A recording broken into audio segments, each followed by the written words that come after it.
윤석열 전 대통령 탄핵, 이재명 대통령 당선, 3대 특검과 검찰 개혁, 에이펙과 한미 관세 협상 등 대내외 굵직한 사안들로 어느 때보다 숨가쁘게 돌아갔던 한 해였습니다. 다사다난했던 한 해를 국민들은 어떻게 평가하고 있을지 여론조사 추이 변화를 통해 돌아보면서 정리해 보겠습니다. 여론조사 전문가인 김봉신 메타보이스 대표가 나와 있습니다. 어서 오십시오. 안녕하십니까. 먼저 국민들이 올해를 좋았던 한 해로 기억할지 나빴던 한 해로 기억할지 좀 궁금한데 어땠습니까? 예, 국가 사회 차원에서 2025년 한 해 올해를 좋지 않은 해였다라고 기억하시는 분들이 더 많았습니다. 좋지 않았던 해였다. 예, 56%고요. 좋은 해였다는 42%인데요. 여기서 진보 성향이신 분들은 좋은 해였다가 65, 보수 성향이신 분들은 이제 75%가 좋지 않은 해였다. 이렇게 응답을 하셨습니다. 그래서 이게 정치적인 어떤 이념 균열에 따라서 이제 응답이 갈려져 있는데 중도 성향이신 분들이 좋지 않은 해였다가 더 많습니다. 61입니다. 아마도 이제 경제적인 요인 때문인 걸로 보여지고요. 가장 큰 요인이 경제적인 걸로 좀 분석을 하시네요. 예. 진보 보수는 정치적인 문제, 근데 이제 중도에서는 경제적인 문제. 이렇게 됐기 때문에 이런 결과 나오지 않았는가 하고 보고 있고요. 그런데 이제 개인적인 차원에서 2026년은 더 좋아질 것이다가 44%로 가장 많이 나왔습니다. 그 이유는 좀 나오나요? 이유까지 나오지는 않는데 사실 2026년으로 따졌을 때 더 좋아질 것이다가 44, 올해와 비슷할 것이다가 29, 더 나빠질 것이다는 24 정도에서 이제 그쳤거든요. 그러면 이제 개인적인 희망이 많이 묻어 있다. 그래서 26년은 더 잘해보고 싶다. 이런 응답입니다. 이재명 대통령이 취임한 지도 6개월이 지났는데요. 국정 운영 평가 추이도 좀 한번 볼까요? 예. 한국갤럽 조사에서 올해를 정리하면서 전반적으로 분기별로 한번 정리를 해준 게 있는데요. 이재명 대통령은 올해 2분기에 58% 긍정률을 기록했습니다. 이거는 뭐 아주 높지도 않지만 낮은 수준은 아닙니다. 이재명 대통령보다 더 높은 수준에 있었던 대통령은 김영삼이라든지 문재인 대통령 정도이고요. 그리고 김대중 대통령이 62인데 거기에 살짝 못 미치는 정도로 상당히 높은 정도 수준을 보이고 있습니다. 그러니까 다른 정권들과 비교하면 지지율이 좀 높은 편이라고 봐도 되겠네요. 맞습니다. 안타깝게도 이제 과거에 이명박 대통령은 초기에 아주 급락한 경우가 있었고요.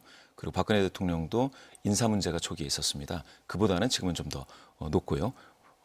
또 직전 윤석열 전 대통령도 초반에 굉장히 낮아져서 30% 밑으로 떨어진 적도 있었는데 분기 평균으로서는 29%였습니다.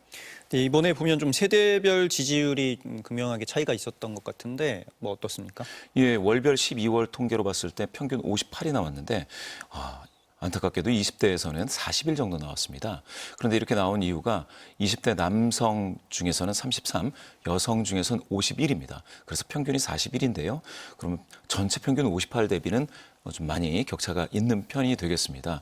아무래도 지금 정치적인 효능감을 많이 느끼지 못한다거나 부모 세대에 대한 좀 반발심도 일부 있을 것 같고요. 그런 의미에서는 20대에 관련돼서 정부에서는 꾸준히 소통을 해야 될 것 같습니다. 최근에 이해운 장관 후보자 지명도 지지율에 영향을 미칠까요? 글쎄요. 그렇게 지지율에 크게 영향을 미치지는 않을 걸로 보는데요. 물론 이제 그 진보 성향이신 분들 중에서 좀 서운하다 이렇게 하실 분들도 있는데 당장 이탈은 눈에 띄지 않을 걸로 보입니다. 정부 초반에도 역시 첫 조사에서 64%를 기록해서 이재명 대통령, 윤석열 대통령이 초반에 52였는데 이재명 대통령은 64니까 상당히 좋은 편이었죠. 그런데 이렇게 좋을 때 64로 첫 조사가 나올 때에도 송미령 장관이라든지 보수 인사들이 있었습니다. 그렇지만 전혀 영향을 받지 않았다고 볼 수 있습니다. 예. 정부 업무 보고에 대한 평가는 어땠습니까? 정부 업무 보고에 대해서도 전반적으로는 좋았습니다. 갤럽 지표에서 과연 그러면 이 정부 업무 보고가 나쁜, 그러니까 부정평가의 이유로서 등장하냐고 하면 1% 정도 나왔습니다. 면박을 주는 것이냐, 기관장들. 이렇게 나왔는데요. 반대로 이제 긍정 이유에서는 1위를 했습니다. 소통, 국무회의 이과 관련해서는 18%가 나오면서 1위를 했기 때문에 굉장히 좀 긍정 이유에 떠받쳐주는 요인이 됐다. 이렇게 봐야 될 것 같습니다. 정당별 지지율 변화도 궁금한데 올 한 해 어땠습니까? 올 한 해 국민의힘이 많이 좀 정당 지지도를 많이 얻지 못해서 20% 중반까지 정도 왔다가 초반으로 빠지다가 하는 정도에서 머물렀습니다. 물론 이 경우에는 전화면접 조사입니다. 예, 전국 지표 조사인 MBS 조사에서 12월 4주에 더불어민주당은 41%, 국민의힘이 20%니까 이거는 좀 격차가 좀 나타났죠. 이게 22, 23, 24 조사에서 전화면접 조사였습니다. 이렇게 따지면은 국민의힘은 여러 가지 어떤 조치를 취했었는데도 이와 같이 20% 초중반에 묶여 있다고 한다면 앞으로 좀 뭐라고 해야 될까요? 많은 국민분들, 특히 이제 중도 성향이신 분들한테 호소할 수 있는 여러 가지 정책 개발도 필요한 것 같습니다.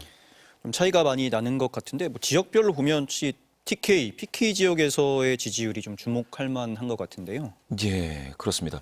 아무래도 이제 그 영남 지방이 국민의힘으로서는 여기가 텃밭, 보수의 심장인 뭐 대구, 경북 이렇게들 얘기를 많이 하셨는데 지금 이번에 20%, 전국 평균 20%일 때 대구, 경북에서 19%가 나온 겁니다. 근데 이게 상당히 놀랄 만한 일이 2주 전 조사에서는 이게 40%였습니다.